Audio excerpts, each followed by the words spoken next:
I'm going to share with you book marketing so good it feels illegal. Now, I promise we're not going to break any laws, but I'm going to share with you 10 incredible marketing tactics that will help you stand out, help you sell more books, and really grow your readership faster than ever. Now, before I get there, I want to share just a little bit about me. My name's Michael Evans. I've written, published 12 science fiction novels. I used to work on Mr. Beast's team, helping him grow. And now I'm here trying to help all of you as authors grow your readership and revenue by utilizing your superpower. Now, before we dive into the 10 specific tactics, I want to share a framework, really 3 simple steps that I always think about when I'm coaching an author, when I'm even writing an article. I'm trying to think, where is someone at in terms of this advice? Where is it going to be most useful in their journey? And I really think there's 3 stages of you marketing your book as an author. And the first stage is first figuring out who's going to be interested in your book. So oftentimes we're tempted to create personas. We're tempted to create audience demographics, thinking about what age of our reader, what's going to be their gender, where are they going to live? And I don't think that's very useful. In fact, I want you to throw out that old marketing advice, because my goal is together to make marketing fun again. I think so oftentimes lose sight of what really matters, which is us having a fun time, and most importantly, giving our readers a fun time. And our marketing can be dull. Our marketing oftentimes just fits in with everyone else because we're too scared to be ourselves, because we're too scared to take risks. And our first risk we're going to take is to shoot the marketing paradigm in its head. All of that persona stuff, throw it out. We don't need it. Instead, I want you to focus on one thing. What passions, what interests do your readers have? Are they obsessed with cryptids? Are they obsessed with baseball? Maybe they love cold cases, right?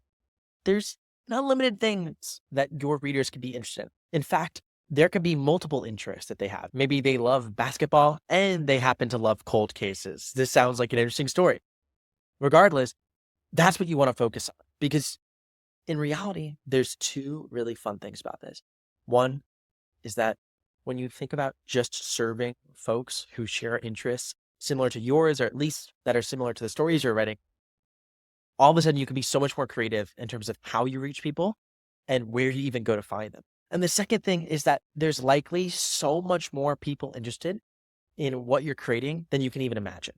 The ceiling for your story is probably 10x bigger than you think. And by looking at other stories or the existing market, you can sometimes limit yourself, because at the end of the day, all of these words, genres, all that stuff is just what we try and bucket readers into. It's what marketers have to use. It's what bookshelves use. It's what capitalism does to try and bucket people in and take away their unique individual experiences and their individual passions. So what are those individual experiences? What are those individual interests you want to serve? That's stage 1. Once you start to feel like you're nailing down on that and who you want to serve, the next thing is thinking about your story market fit. That is stage 2 of the marketing process. And story market fit's really simple. It's understanding that your story has a high enough conversion to purchasing or downloading the book, and from that conversion has high enough readers reading through the book and purchasing more of your stories to be economically viable. There's not like a specific number here. In essence, you don't have to necessarily go, oh, hey, I need 50% of my readers to read through my whole book and buy the next book to reach story market fit. Likewise, you don't need to necessarily have a 10% conversion rate in the landing page or a 2% conversion rate. It's not the number that matters here. It's actually making your business viable. For instance, if I'm able to market regularly, acquire new readers through Facebook ads for $5, but I only make $6 back by the time a reader actually reads through my series, I do not have a viable business. I'm barely profiting. Whereas if I'm making $50 back, that's really great. Or if it only costs $1 to acquire a reader, then that's really great. Your story market fit's going to vary based on how expensive your marketing is and how much it costs to reach readers. And one important thing to remember is that boring marketing is expensive. So by following a lot of the tactics I'm about to share and really just making your marketing fun and trying to stand out, you can actually short circuit this and be able to reach story market fit faster. Now, the third thing is once you reach story market fit, the third stage is actually scaling your audience through one of the 3 reader growth engines, which are going to be collaborations, it's going to be paid ads, or it's going to be content. Now, paid ads are typically when you are paying to reach someone else's audience. Could be a newsletter, could be a Facebook ad, could be an Amazon ad. Collaborations are when you're working directly with another author or someone else who has an audience, can be a creator, can be a podcaster, and you're accessing their audience because you did a swap, because you're offering something for free, because you're giving something of value to their audience. And maybe also in turn, you're sharing their work and their stories with your audience. And the third way, it's content. That's the third reader growth engine. And content I find particularly powerful because content, as we'll talk about very soon, actually is the hidden trick to succeeding at paid ads and can give you a lot of leverage in collaborations. Oftentimes, I always think content first. I'm thinking about social platforms and how to succeed on places like TikTok or Instagram or YouTube and Pinterest, because I feel like those spaces are a lot of your gateways to your future reader growth engines. Now, this is how I like to think about marketing. We get going with stage 1. We have to really identify our reader passions and interests. Stage 2, which is when we're trying to find story market fit and ensure that our story actually meets the expectations of folks who have those passions and interests so that we know our story and therefore our publishing business is economically viable. And then the third stage is now scaling. And only do we scale at this stage when we start maybe dumping money into ads, really going hard on content. That's this third stage. Now, I promised to share with you book marketing so good it feels illegal. I don't think we've done that yet. Instead, I've just shared a framework, hopefully, that helps you dive into everything I'm about to share and parse through this information based on where you're at in your own author journey. Because some things I'm about to share are going to be really useful for someone who's scaling. And it also could be useful for someone who's still trying to figure out their audience or still trying to find story market fit. However, you're going to have to approach it differently. And this is where something really exciting comes in. I'm releasing on Kickstarter 50 author marketing superpowers. It's the first launch from Author Decks. It's a brand new company that actually me and David Vergutz are starting to try and make author education fun and accessible. Here's the deal. The virtual author marketing superpowers deck will be available completely for free in the coming weeks. The physical version is going to be available on Kickstarter, and I'm super excited to launch that. And I'm also having a ton of other exclusive benefits and really fun things to help further immerse you into these 50 marketing superpowers. They are crazy powerful, probably too powerful. And once you get into learning all about it, you're going to see so much of really what top authors are doing to succeed, what top brands are doing to succeed in other industries, and be able to apply it to your own business in a way that meets your superpowers. I'd love for you to support the campaign. You can follow it on Kickstarter, the link below. And I'm just so excited to share this with the world. It's going to have such beautiful illustrations. It's literally going to be 50 cards. They're 4 by 6 inches that you're going to be able to flip through. And at any time, think about it as your desk side sidekick that you can open up and get some new marketing inspiration, get some new fundamentals that you can take action and keep growing. And like we said, the digital version is going to be available completely for free. We want to make this accessible to everyone. And today I'm actually going to be sharing with you 10 superpowers that are inside of the author marketing superpowers deck. And the first one's really important, which is the story suit. You must awe people to go viral. If you want your book to really grow, if you want your readership to grow, you need to surprise people. But you need to surprise people in the right way, because you don't want to necessarily surprise people with something that's unrelated to your books. Likewise, you don't want to create something totally from left field that people don't want. We see crazy things all the time that we don't desire. So how do you create something that people both desire and are surprised by? And the answer is to stick to a lot of the core things you see your readers are interested in along many different dimensions of your book.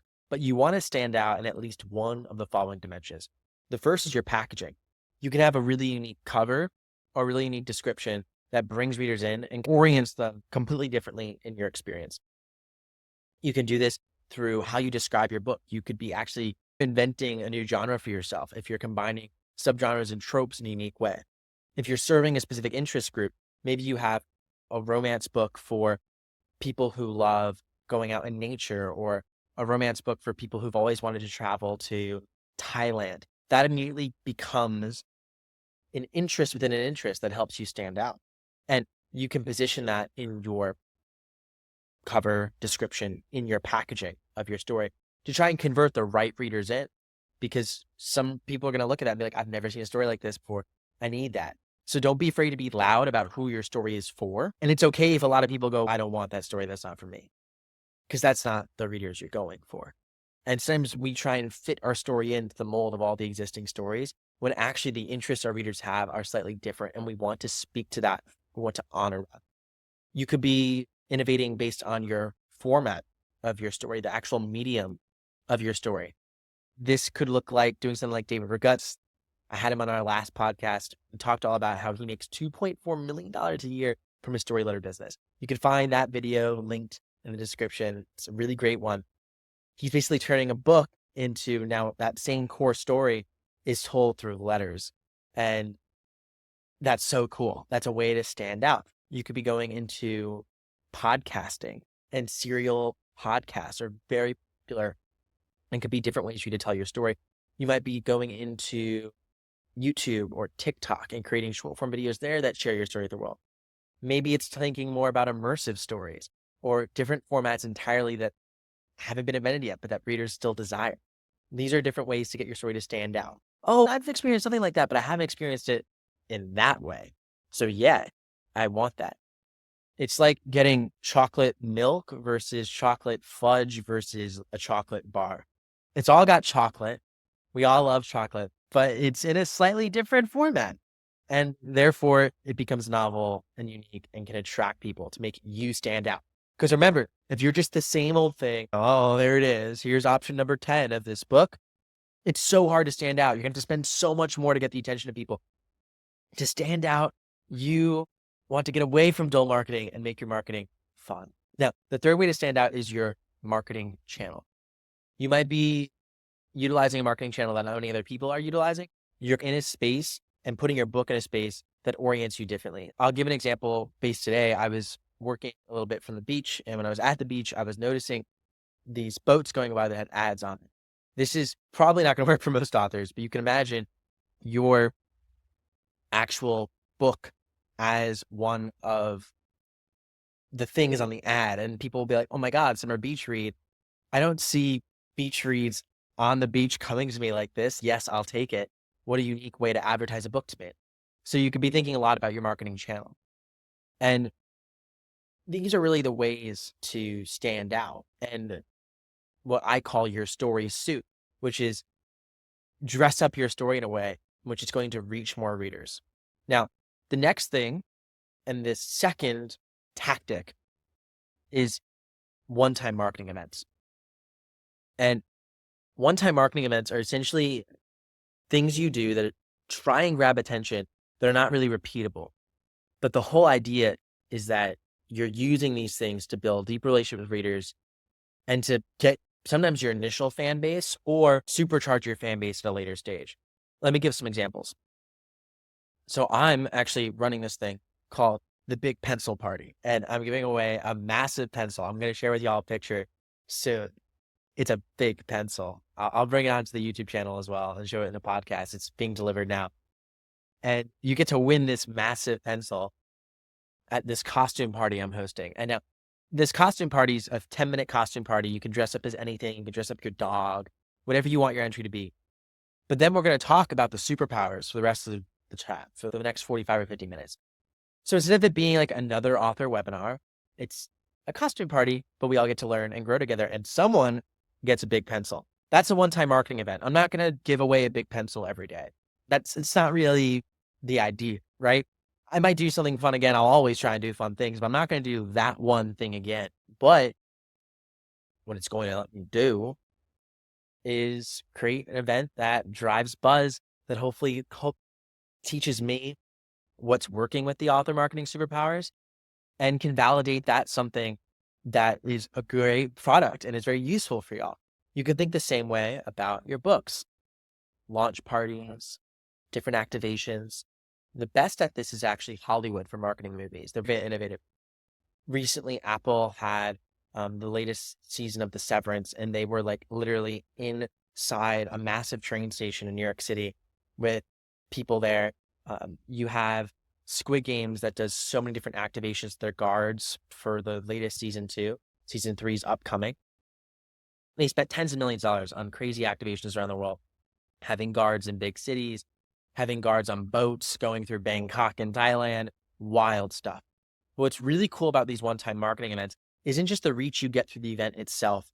It's two important things. One, if you're just getting started, it frees you from having all the pressure to get everything right at once or have a marketing plan. Nope. You're trying to get story market fit. What you're focused on is just bringing some readers in. And these one-time marketing events could be unique things that bring in the right readers, and it could give you an indication of whether you have story market fit. Now, if you already have story market fit and you're looking to scale your audience, this is also where it gets interesting, because you can use a one-time marketing event and amplify it through social media. And through social amplification, this is when you're creating TikToks and you encourage fans to create videos. And oh my God, it's just so powerful when you can do that. Netflix got over 50,000 times more people to view their in-person activations online compared to who actually participated in it in the real world. Literally 50,000 time amplification. If you design one-time marketing events in ways that are going to be great for content or encourage readers to create content around it, that's where it gets exciting. Now, this is where we get to our third book marketing tactic that is just wild. And you'll start to see all these things play together. And it's just, it's beautiful. And what's even crazier is that this is only 10 of the 50 superpowers. I'm only giving you 10 right now. And the third one that I'm giving you is double dips, which, I love double dips. Double dips are gross when it's salsa at a party. Double dips is when you put the chip in once and you put it in again after you've already eaten a little bit and you don't tell anyone. This is a little different. Double dips in the context of marketing, when you get to repurpose something and use it twice, 3 times, 4 times. One-time marketing events through social amplification are a really good example of a double dip. Not only are you marketing to those people during an event, but you're able to amplify it through social. I am searching for double dips everywhere. Willow Winters is so great at this. Every time she makes her book box, she has to make the book box anyways. She has to pack them, but she's sharing videos of it, of her doing that on social media. Beautiful double dip. She's already spending her time doing that. She just takes out her phone, records, content, marketing. Beautiful. Another great example is taking a cover model photo shoot. You could be having some exclusive photos that you upsell to subscribers. You could also be using that cover model photo shoot for ads. These are double dips that can be really, really useful. Now, the fourth tactic I want to give you is social listening. Social listening is when you're really in tune with what your readers are saying about your books, how you're being portrayed on social media, and actually participating in the conversation. Now, this doesn't necessarily mean commenting on negative things, but it does mean thanking readers who are commenting positively. It does mean encouraging them to share more, because people love when you reward them. And it does mean being in tune with, if there's something going wrong, if a lot of people are saying something specific about your books, that could be a sign to lean into it. If it's something that's working in your marketing, or something to maybe change or adjust. And an author who's great at this and has built an amazing community is Matt Dinneman. He's the author of Dungeon Crawler Crawl, an insanely well-selling series. He's an incredible person he's just so good at being in touch with his readers, the different reviews they're sharing, different things they're saying online, and just being a part of the conversation. Now, the fifth tactic is called the book liquidator. Not enough people do this, and it's so powerful.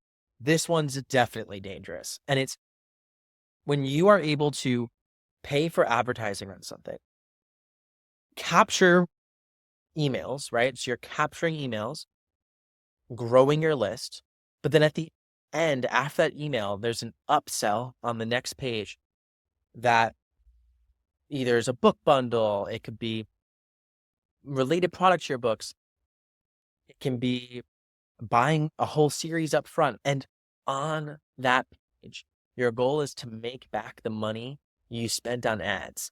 That's why it's called Book Liquidator. You're liquidating your ad costs.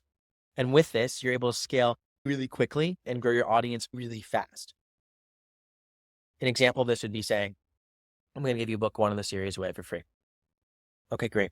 I run a Facebook ad, go to this landing page, enter in my email.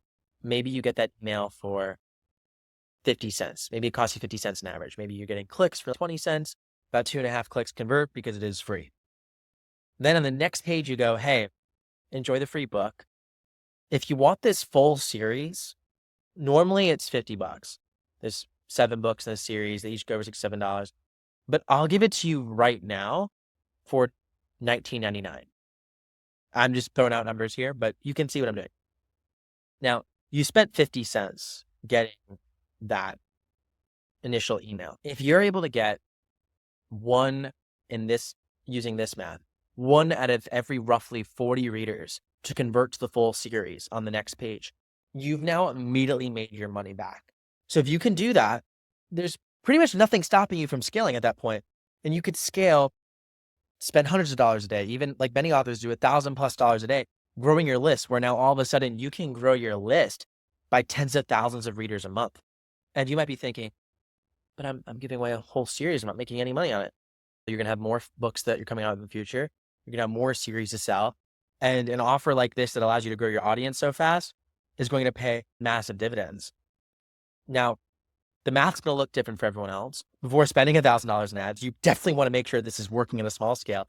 And more importantly, you need to make sure you're getting your cash flow back immediately. And that's where selling direct is really important, using things like Shopify, where you're not waiting 60 days from Amazon to get your money back. That's just crazy. You're never going to be able to really liquidate your ad costs like that. And then the second thing, and this is sometimes for people a little risky, and I understand if you're like, I don't want to do it. This is just one tactic. You don't have to use all the superpowers. But what you can do here is put your ad costs on a credit card. You're going to pay it off at the end of the month. If you're able to make your money back immediately, that's great, right?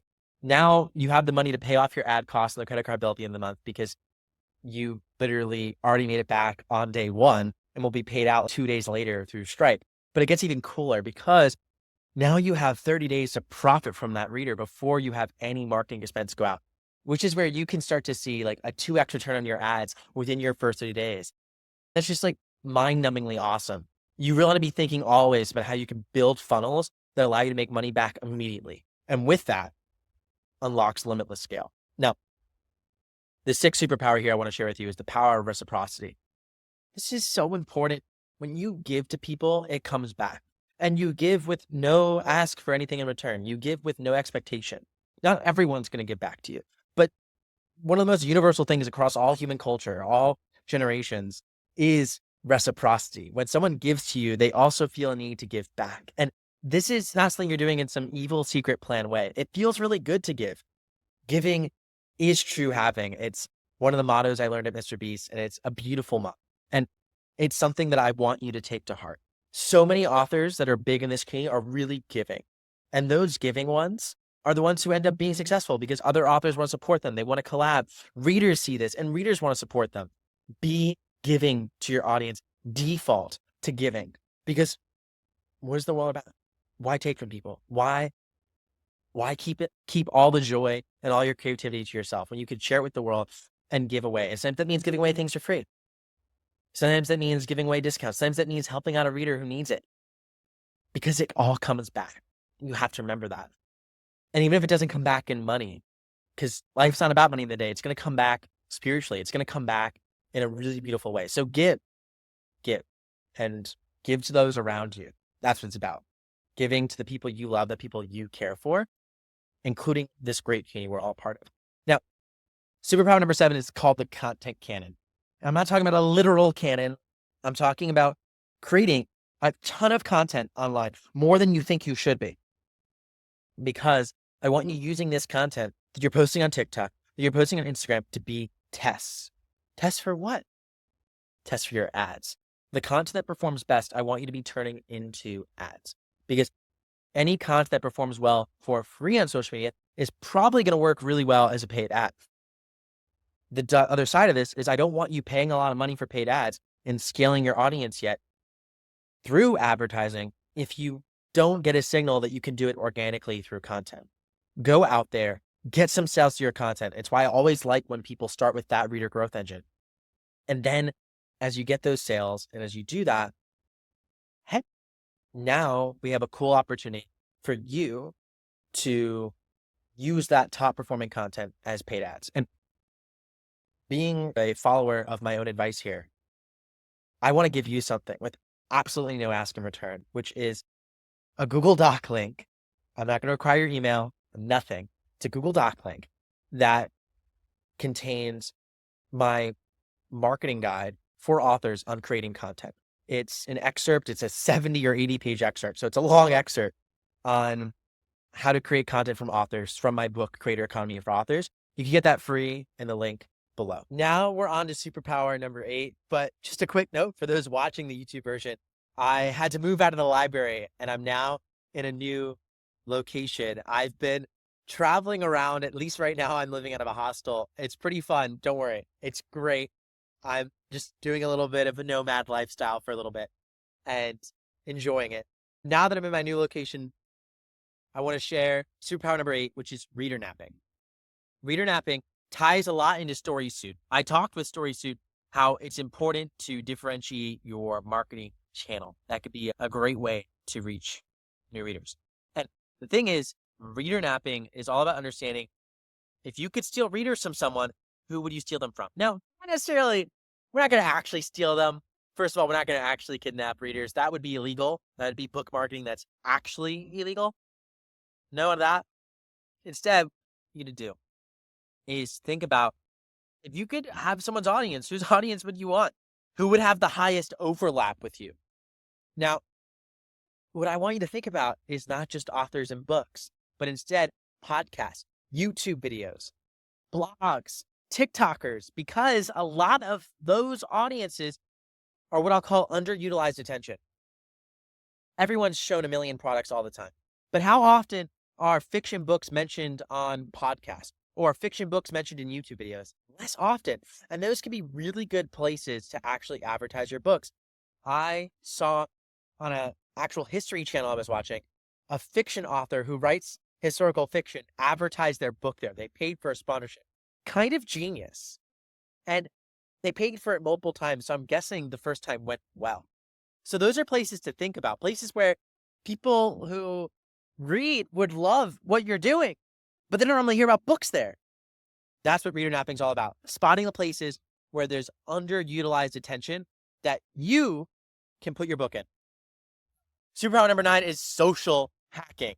I love social hacking. This is when you either literally do something wild to meet or directly connect with someone who you admire and get them to mention your book. An example of this would be getting someone like Stephen King to tweet about your book if you're writing horror, or getting Rebecca Yarros to tweet about your romantasy novel. That would be awesome. Now, how do you do that? That's social hacking, getting things like that to happen. But the thing is, social hacking doesn't have to be getting the person who is the leader of the industry or the leader of your space to actually mention your story. It can be as simple as tying your name to theirs and creating content that's inherently going to interest that audience so that these algorithms serve it to the audience that you want to reach. So an example is if you want to reach Brandon Sanderson, you could create a video of making special editions about his books. I featured that exact case study in a previous version of Author Sidekick, my newsletter, which you can subscribe to below. It's an awesome newsletter that helps authors grow their readership and revenue. It's completely free, although I do have a paid subscription where you get a workshop from me each month, and it's on a discount now. It's pretty cheap. It's about the price of a coffee each month, and it's on a lifetime discount right now that expires at the end of this month. But on that newsletter, I mentioned a creator who made a YouTube video that got over 1 million views making special editions for Brandon Sanderson's books. Imagine making a library for your favorite author's books, or going down the rabbit hole and sharing, a history of a specific author, any content that would be interesting to the readers you want to reach. That content may just get the author's attention. That content also might get their readers' attention, and those readers will now follow you and find your books. Social hacking. It's beautiful. Now, we're on to my last superpower. Superpower number 10. And I just want to remind you that there's 40 other superpowers waiting for you. 40 other superpowers. And you could follow me and the Kickstarter, the link in the description. I'd love to see you there. I'd love to have your support. And you'll be able to get the digital version completely for free. And you can also hold the physical cards. The illustrations, they're coming out so beautiful. I haven't shared any yet, but I will in the coming weeks. They're so beautiful. It's amazing. And superpower number 10 is other people's resources. And this is when you tap into someone else's audience or someone else's resources. They could have maybe different financial resources or different intellectual knowledge about the industry that be able to help you with running ads, whatever it is. And usually to do that, you give them something in return. An example that I've seen of this really recently, which is super cool, is Grady Hendrix. He's an author who writes horror and he writes just very cool books. He's been going around to different bookstores in his book tour, giving classes on witchcraft. Super cool. If I'm a bookstore, I want to have a cool event. Of course, I want to bring an author in. Author signings are great. But a witchcraft event is super cool. So they're blasting that out to their list, bringing a ton of people in who want to learn about the history of witchcraft. And it just so happens that there's a bunch of witches in Grady's book. So you probably are going to want to read his book about an academy of witches after you, first of all, if you show up to the class about witchcraft, you're probably interested in it. And then after you take the class on it, you're going to be super interested in the book. It's a genius way to market his book. Other people's resources. How can you tap into it? How can you provide value to their audience and in turn, be able to access them? It's huge. And that's superpower number 10. I'll see you all next week. I'm going to be in Austin recording an amazing episode of the Beyond the Book podcast. So I hope I see you all there. And in the meantime, don't forget, together, we are boundless.